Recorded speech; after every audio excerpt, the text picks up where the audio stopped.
জায়গাটা দেখে সবাই চিনতে পারবেন এক নজরে এবং চোখ বন্ধ করে বলে দিতে পারবেন জায়গাটা কোথায়। যাই হোক, এটা অনেকেই চিনে থাকবেন। আবারও এখানে চলে আসলাম আপনাদের সামনে দেখানোর জন্য, কারণ আমার দেখে খুবই ভালো লেগেছে। আমি অনেক দিন পরে গিয়েছিলাম সেই জিয়া উদ্যান, চিরচেনা বা চন্দ্রিমা উদ্যান, যে যে নামে চিনি। জায়গাটা কিন্তু একই, তবে আমার কাছে দেখে মনে হলো আগের থেকে সুন্দর সিমসাম পরিপাটি। এবং এইখানে দেখেন এই যে রাস্তাটা খুবই শুনশান নিরিবিলি। আমি যেহেতু ফটোগ্রাফার, এই সব জায়গায় আমরা ব্রাইডাল শ্যুট করে থাকি।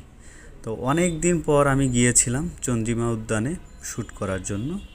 তো গিয়ে আমার কাছে পরিবেশটা খুবই ভালো লাগলো, তাই একটু ভিডিও করে নিলাম আপনাদের সাথে শেয়ার করার জন্য। আর এখানে বিশেষ করে বেসিক্যালি যারা কাপল বুঝে নিত, তারা একটু নীরব নিরিবিলি জায়গা পছন্দ করেন, যেখানে কোনো মানে ঝঞ্ঝাট হইহুল্লা নাই।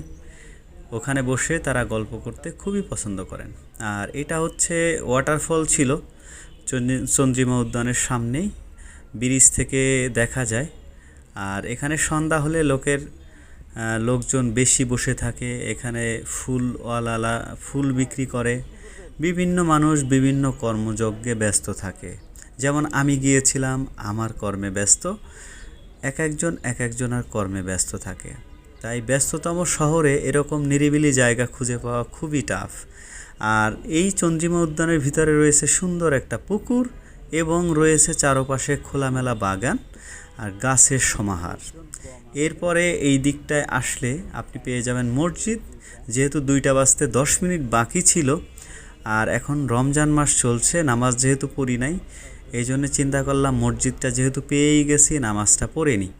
আর মসজিদটা দেখে আমার খুবই ভালো লেগেছে।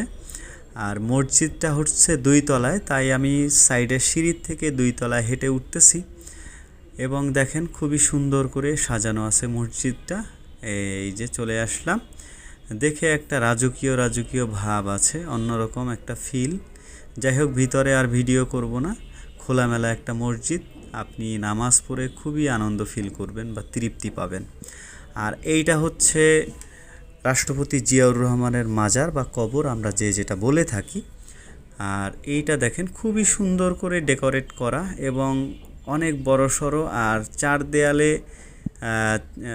এরকম আরবি হরফ দিয়ে কিছু একটা লেখা আছে। আমি বুঝতে পারতেছিলাম না যে লেখাটা কি, হয়তো কোনো একটা দোয়া হবে মেবি। আর এই যে দেখেন লোকজন খুবই কম ছিল, যার কারণে ভিডিও করে খুবই ভালো লাগতেছিল।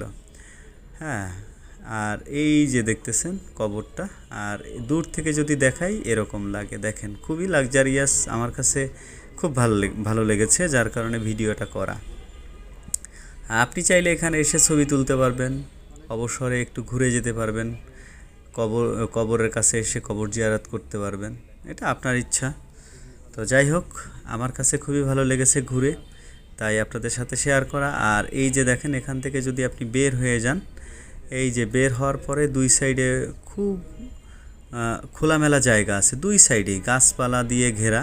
এবং গাছের ছায়ায় আপনি বসে বসে বন্ধুবান্ধব মিলে সবাই গল্প করতে পারবেন, বা ফ্যামিলি সার্কেলও নিয়ে এখানে এসে বিকেলবেলা ঘুরতে পারবেন, ছবি তুলতে পারবেন, হ্যাঁ, খেলাধুলা করতে পারবেন।